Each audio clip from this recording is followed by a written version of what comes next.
Yo, Lafast Mahatsiaro Nouveaute.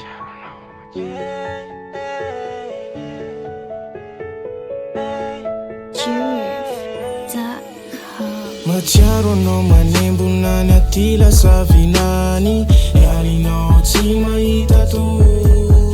Fa misaina ireo vitatsika rona tao omaly ao, maminka sarotra dinoy.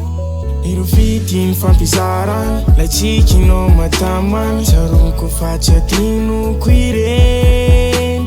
Fitiavako anao tsy miova, nelanela tany io tsy ara, fitiavanao mitoetra ampoko ato. Mahatsiaro anao aty atany lavitra ty, sanatry izay ianadino, fitiavako anao tsy miova.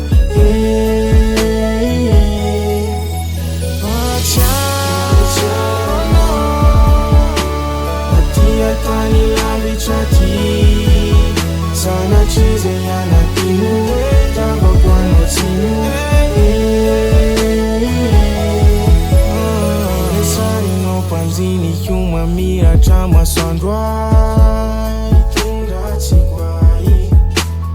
Tonga na hanembona hatsiarona de lavitra za, misy anao iny. Narera za ianao any mitsiky fa za tomany, fa niaty tsy anatino anao.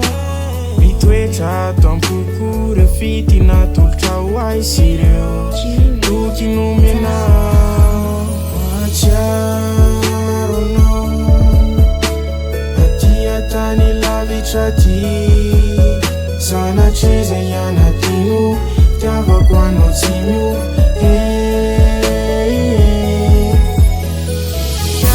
Mahatsiaro anao aty atany lavitra ty, sanatry izay ianadino, fitiavako anao tsy miova.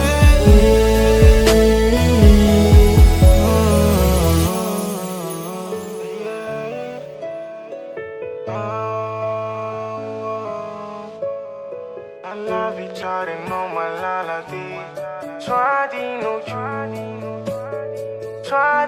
io, ekeko enao e lavitry ny maso, fa akakiny fo.